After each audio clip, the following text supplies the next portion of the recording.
अचानक याद आया, मतलब क्योंकि हम भी दूसरी खबरों में व्यस्त, उसका क्या हुआ सर? वो places of worship act supreme court में चल रहा था, चल रहा है, तो सुप्रीम कोर्ट में कोई उसमें भी कुछ नहीं बड़ी बात आगे नहीं, अभी छुट्टियां चल रही हैं, अभी तो जुलाई में जब अभी तो खुलेगा उसके पहले वक्फ आ गया था सर, उससे बड़ा मसला गर्मियों की छुट्टियां है ना। देखिए हम लोग भी कैचअप कर रहे हैं पॉलिटिकल क्या क्या हो गया इस बीच में, इस बीच में हो गया। अभी तक लेकिन आजकल एक मिसाइलों के नाम याद करने एक में बात लगे थे। मैं इस मंच से जरूर कहना चाहूंगा, और इसका क्रेडिट योगी जी को इसलिए जाता है कि जो 60,000 सिपाहियों की भर्ती हुई है, और ये बिना किसी विवाद के हुई, ना कोई पेपर लीक हुआ, ना कहीं हंगामा हुआ, ना कहीं पर्ची का कि इसी जाति के सिपाही भर्ती किए जा रहे हैं, इस तरह के आरोप लगे।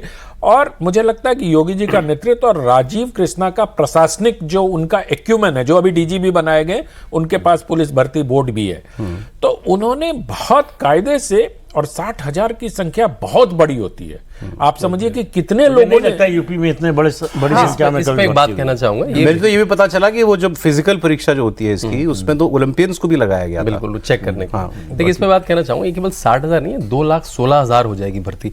उत्तर प्रदेश पिछले 10 साल से, मतलब 2017 से पहले 1.5 लाख के पुलिस से काम करता था, 3 लाख पदों पर। अब सोचिए, मतलब 3 लाख पद आपके पास एलोकेटेड है, 1.5 लाख की पद से सैंक्शन 3 लाख थे, और इस समय 2,16,000 केवल योगी आदित्यनाथ ने 8 साल में नियुक्ति करी है। ये 60,000 मिला के हो जाएगी 2,16,000, 2,16,000 मतलब आप करीब 3.5 लाख की पुलिस हो जाएगी। हमारे कहा जाता है जब तक वर्दी नहीं है तो वर्दी का इकबाल है, पेटी क्राइम तो उसी से रुक जाता है, तो ठाएं तो रोज होती है, इसलिए बहुत जरूरी है ये। और तभी आपको लगेगा अमित शाह जी को क्यों बुला रहे हैं भाई, क्योंकि जैसे अनंत जी ने कहा, बिल्कुल साफ, कोई दिक्कत नहीं, कोई पेपर लीक नहीं, इस जाति का उस जाति का, पर्ची पैसा कुछ नहीं। होम मिनिस्ट्री, मतलब पुलिस का मामला है तो होम मिनिस्ट्री सिक्योरिटी सब जुड़ा हुआ है सर। ये तो पहले भी बुला सकते थे ना, ये मैसेजिंग है कि हमारा जैसे सर मैसेजिंग भी है, सर लेकिन ने देखिए कहा संख्या भी, घर में अलग अलग लड़ लो, बाहर एक दिखो। सर ने जो कहा, तो मुझे लगता है कि ये बड़ा मैसेज है कि योगी और अमित शाह, पिछले चुनाव में अगर आप याद करिए तो इनके कंधे पर हाथ रखे हुए योगी जी की एक तस्वीर मोदी जी की बहुत वायरल हुई थी। आप याद करिए, कॉरिडोर में दोनों आ रहे थे, है ना। एक जनसभा में बोला भी था,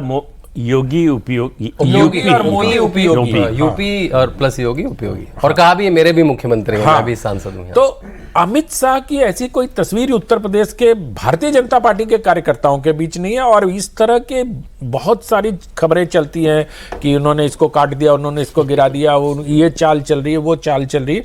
अगर ये दोनों एक मंच पे आते हैं तो जो देवतुल्य कार्यकर्ता थोड़े खफा हो गए थे 2024 के चुनाव में, उनको कुछ संदेश जरूर जाएगा, ऐसा मुझे लगता है। 24 की सबक पर तो हम लोग बात करेंगे ही, और वैसे आप देखें तो हम लोग अब जून 2025 की में बैठे हैं, अगले 3-4 साल में 3 बड़े चुनाव होने जा रहे हैं यूपी के लिहाज से। अगर हम बात करें, अभी इस साल के एंड में या अगले साल पंचायत का चुनाव होगा, त्रिस्तरीय पंचायत चुनाव, वो भी बड़ा इलेक्शन होगा। उसके बाद विधानसभा चुनाव 8-10 महीने बाद या 1 साल के बाद 27 का, और फिर उसके 2 साल के बाद लोकसभा का चुनाव, और लोकसभा में फिर यूपी तो क्रूशियल है। ये 24 में बीजेपी से अच्छा कौन जाना होगा इस बात को कि भाई यूपी में आप कोई गफलत में नहीं रह सकते, आप किसी ओवर कॉन्फिडेंस के अंदर आप नहीं रह सकते। तो ये 4 साल 3 बड़े चुनाव, तो मतलब अभी से कुछ महीनों में उत्तर प्रदेश पूरी तरीके से पॉलिटिकल मोड में जाने वाला है, और रहेगा फिर 4 साल तक यूपी में पॉलिटिक्स ही होगी, राजनीति ही होगी। अच्छा, इस सब में अखिलेश यादव का मैं उनके ट्वीट देख रहा था, तो ऐसा तो मुझे कोई खास विशेष उसमें नहीं नजर आया कि वो कुछ, उन्होंने एक पिन ट्वीट लगा रखा है वो कि पीडीए 90% जनता की एकता का नाम है। तो वो सर, मैं अभी प्रदीप जी से यही कह रहा था कि एक तरफ, अच्छा आप बताओ, अखिलेश जी को कभी आपने सुबह 7 बजे कहीं दौरे पे देखा है? 8 बजे देखा है? 9 बजे देखा है? 10 बजे देखा है? उनका दिन ही शुरू 12 बजे से होता है, और शाम 6 बजे के बाद ना आपको अखिलेश जी दिखाई देंगे, ना तेजस्वी यादव दिखाई देंगे, ना आपको राहुल जी दिखाई देंगे। चुनाव के बाद छोड़ दीजिए कि सीलमपुर रैली में 7:30 बजे रात को एक चुनाव कर लिया। आम दिनों में मैं कह रहा हूं कि ये सब नेता जो है ना, ये ट्विटर पे नेतागिरी 2 से 5 जो ट्विटर और एक्स पे होता है ना, इसका कोई असर नहीं पड़ता जमीन पे। ये बात प्रदीप गुप्ता ने भी आपके शो में भी ये बात कही थी कि ना जीडीपी का कोई असर पड़ता है, ना एक्स का कोई असर पड़ता है। दरअसल जनता देखना चाहती है कि नेता कितना एक्सेसिबल है हमारे लिए, और आजकल योगी जी थोड़े ज्यादा फ्लेक्सिबल भी हो गए हैं और एक्सेसिबल भी हो गए हैं। अच्छा, ऐसा ये भी 24 का फॉल आउट है। बिल्कुल, मुझे ऐसा लगता है।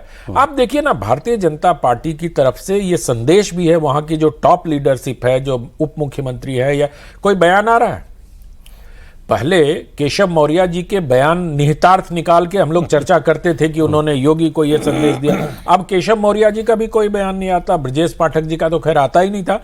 तो ऐसा लगता है कि हाउस इन ऑर्डर है। ओके।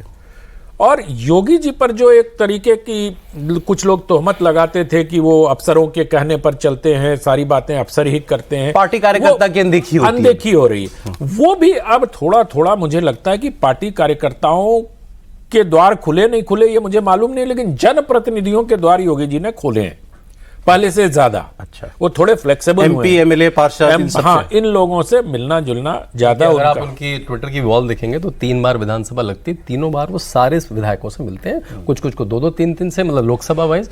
तो आप देखेंगे उस समय पे आपको उनकी वॉल में केवल विधायक विधायक विधायक विधायक देखेंगे, सारे अभी मैं अभी उनके देख रहा था, जैसे अभी मतलब कुछ दिन पहले देवरिया के विधायक शलभ मनी का उनके साथ आमने सामने बैठा, उसके पहले संगठन मंत्री के ट्वीट। तो इस तरह के अलग अलग क्षेत्र के मतलब विधायक भी हैं, संगठन के लोग भी हैं और मंत्री लोग भी हैं, मिल तो रहे हैं। ये तो आपने इन्होंने भी बता दिया।